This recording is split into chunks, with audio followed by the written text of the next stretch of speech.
Hello, this is the Read Aloud for portion assignment 2. And this is The Smart Cookie by Joy John, illustrated by Pete Oswald.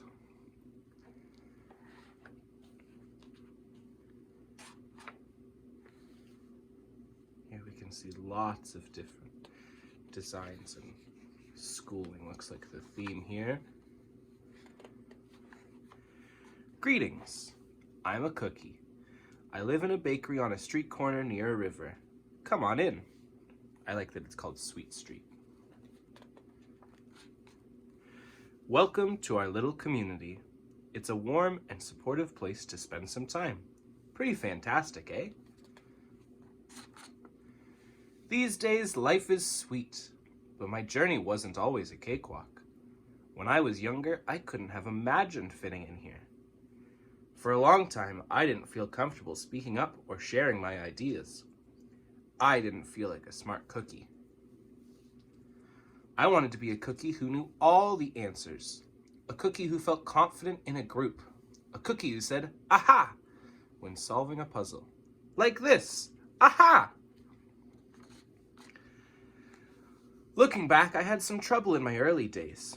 I went to school in a gingerbread house. Our teacher, Miss Biscotti, was kind and patient. When I arrived each morning, she'd wave at me and smile. But I didn't get the best grades, and I never raised my hand because I couldn't think of the answers as fast as the others. And I was the last to finish most tests. Here she is sighing, looking a little worried too. It wasn't because I didn't care, and it was because I didn't try. Sometimes I'd get distracted and mess up, even though I knew the material. Those were the most frustrating moments of all. Once, I misspelled the word dough. That was rough. Another time, I added when I meant to subtract. Occasionally, we'd have a lesson where I had absolutely no idea what was happening. I just couldn't keep up. I imagined that my desk was a raft and that I was completely lost at sea, because that's what it felt like. At night, I slept in a cookie jar. I had about 6 dozen roommates. Move, you move. No, you move. No, you move. No, you move. I'd stay awake and stare out the window and worry.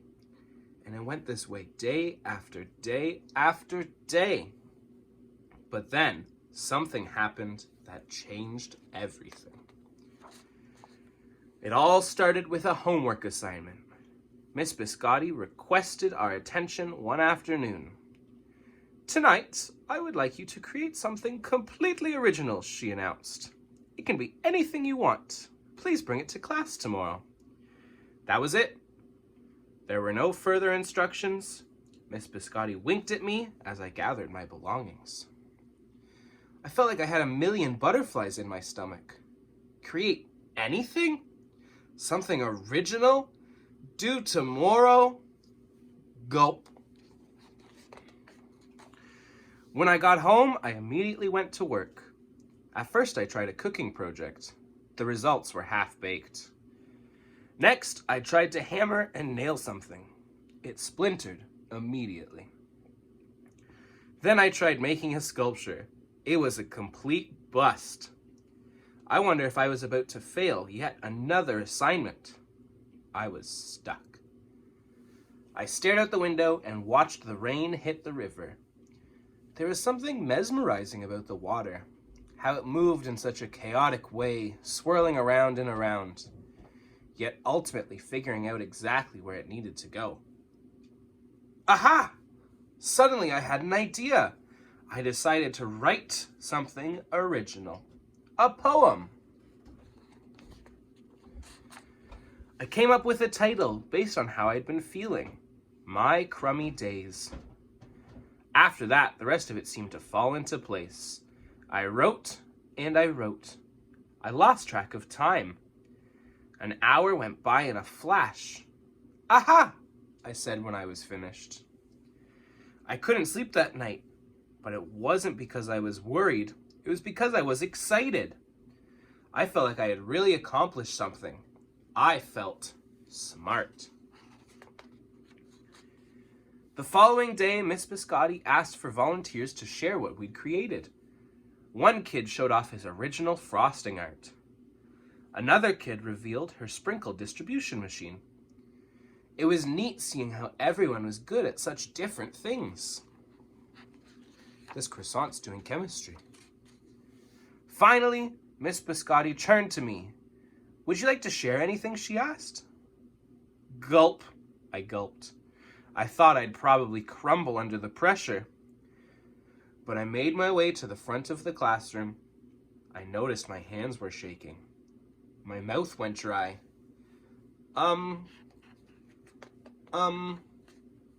This poem is called My Crumbly Days, I said, my voice cracking. And then I read it aloud. As I spoke, I noticed some kids nodding at certain lines.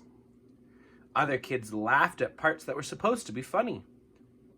As I built toward the finale, I felt myself becoming more confident and animated. And in the end, everybody clapped and cheered. I promise you this, I'll never, ever forget it. Miss Biscotti was beaming. No one but you could have written that poem, she said. It was completely original. Aha! I had done it. I'd created something and shared it with the world. Well, my world at least. The rest of the day was a blur. By recess, I was already planning my next poem. I would call it My Sweet Morning. Aha! I thought when I came up with the title. Later that afternoon, Miss Biscotti handed me a note.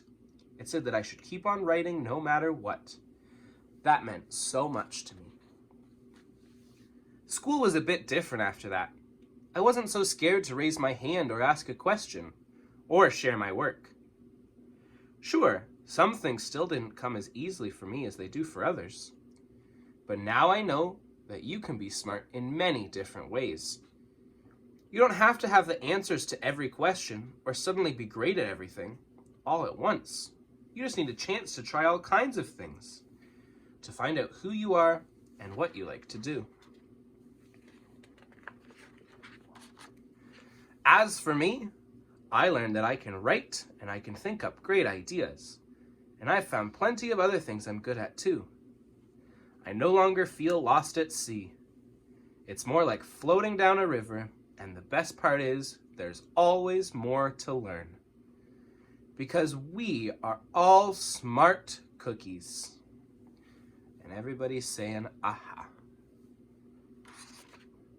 The end.